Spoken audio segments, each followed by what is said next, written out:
It was a weekend night, November of 2015.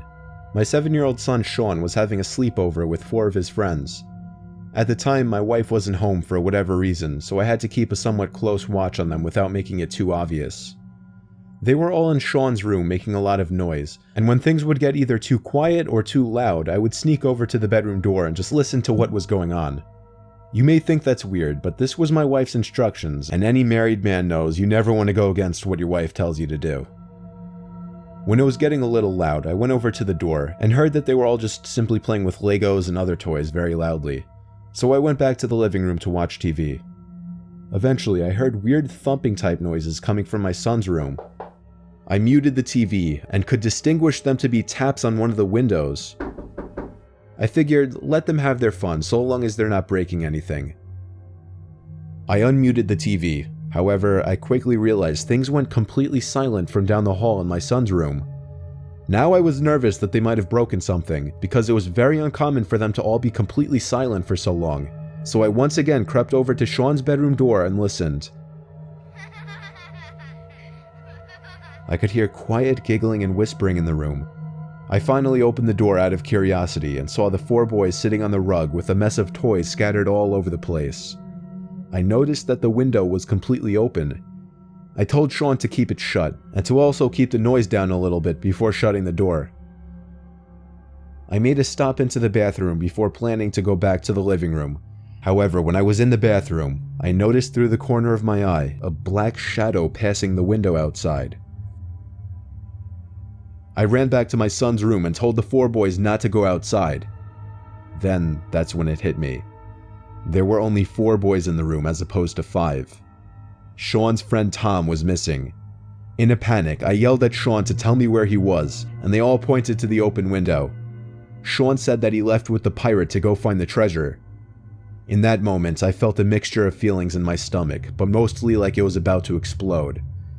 I wouldn't be able to fit through that window, so I ran out the front door and caught view of a man holding Tom's hand and walking towards a car.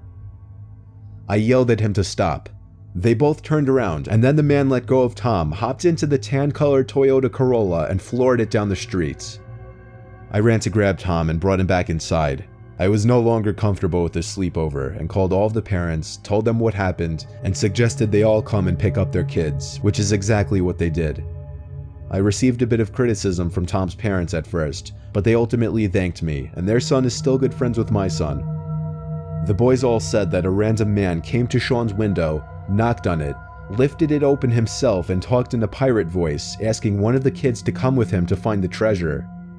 The fact that this happened in the assumed safety of my own house, and that it actually worked, is what disturbs me the most.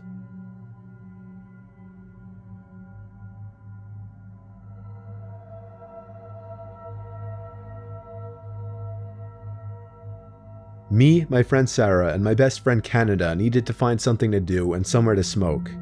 There are woods in a very short walking distance from Sarah's house, and us all being very adventurous 15-year-olds thought that would be perfect. We could smoke, then adventure the woods.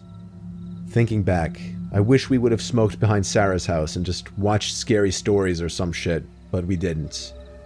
When we made it to the opening that led into the woods that we went in, we adventured, we smoked, and overall, we had fun. And I wish this story ended there. You could clearly see anyone entering or exiting the woods from the streets. Sarah lives in a very nice neighborhood, except one house beside the woods that we were in. This house was old, and me and my friends often joked about how it looked like something out of The Hills Have Eyes. It was a rusty, blue tin house with pigs in the backyard. We were all on the path exiting the woods when we saw a bluish-gray Chevy pickup. The truck started up, and me and my friends jokingly decided to run away from it, and we were shocked to see the truck started following us. Every time we stopped, so did it. We took off running. There was a small hill that we hid behind so the truck couldn't see us. The truck passed, and after a while, we got up, laughed it off, and started walking out of the woods, thinking it was a joke. After about 5 minutes of walking, we started to approach the exit, but we were all struck with fear when we saw headlights blocking the exit. We looked at each other, wondering what to do. Upon looking into the truck, I saw that it was a larger-sized man in a hat and red shirt, but that was all I could see from that distance. In panic, Canada pulled out a small pocket knife. However, I didn't have much trust in her abilities to use it, so I took the knife as we all ran into the woods until we thought we were safe. We waited for a second, gathering our thoughts and our breath, and finally left the woods and went to Sarah's house. This happened at the end of our freshman year of high school. We are all in the middle of our sophomore year now, and we've since stayed away from those woods for months. On September 10th, however, we went into the woods one last time. It was Sarah's birthday, and again, we needed to find somewhere to smoke. There were 6 girls and 2 boys, so we thought it would be fine to go back into the woods, figuring safety in numbers. After entering the woods and walking for a while, we found a path. Me, Sarah, and Canada had seen the path before, but we never adventured it. To get to the path, you had to go down a small, steep hill. We all made it down the hill, and soon after came up to a fork in the path leading 2 ways. We chose to go left. It was a short trail which led to a small building that looked like it was abandoned before having been fully built. There was a wooden ladder, a small fire pit, but perhaps the oddest thing we found were the saws hanging by strings from tree to tree. Given that we were all stoned, perhaps we didn't take the findings as seriously as we normally would have. We decided to adventure down the right side of the fork in the path. Not far down the path, we found something truly horrific. There was a hangman-like structure, there was a noose on the ground, an old pair of shoes nearby, and a shovel. I'd never felt so uneasy in my life. We took pictures of everything and we quickly left the woods safely, and I've made a personal promise to never go back into those woods. We believe the man who chased us in the pickup truck had something to do with what we found in the woods, and we were only more grateful after this that he didn't catch us.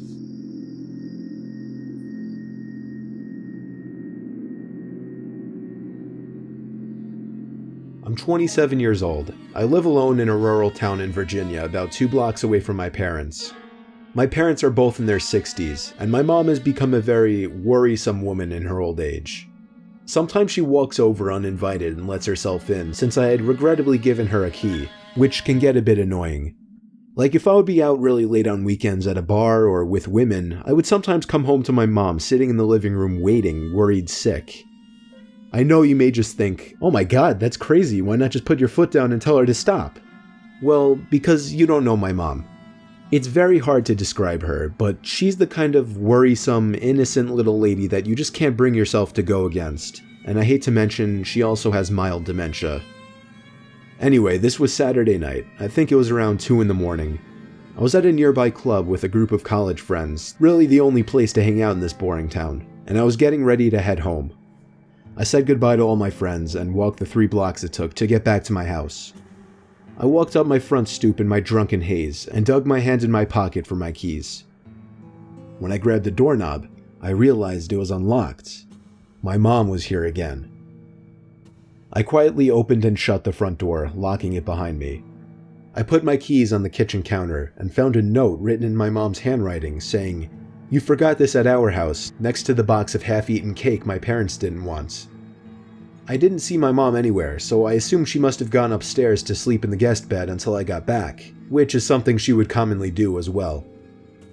Then I heard footsteps upstairs, confirming it, and that's when I sighed once again. 27 years old, almost 3 in the morning, and she still has to wait up and treat me like a child. I ran upstairs to check the guest bed, empty, along with all the bathrooms.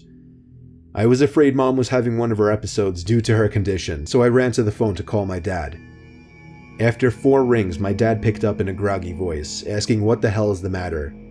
After I told him that I heard Mom wandering around upstairs in my house, there was a short pause, and then he said, "That's not possible, she's sleeping right next to me." My mouth fell open as I turned my head to face the dark upstairs, and just barely by the light provided by the kitchen, I could see a head peering around from the corner at the top of the stairs, looking down at me. I screamed into the phone as I ran out the front door and down the street to my parents' house, explaining to my father on the way. About halfway there, my dad told me, "Alright, I'm gonna call the cops," and hung up. I made it to my parents' house, where my mom was already waiting at the door, worried sick. My mom explained that she did come over to clean my kitchen a little bit and to bring over the cake they didn't want. 2 police cars pulled up in front of my parents' house, where they escorted me and my dad down the street to my house. 1 officer stayed outside with us, while 2 others went inside to investigate. It felt like 15 minutes before they came back outside and said it was clear. They checked the crawl space, the attic, everything.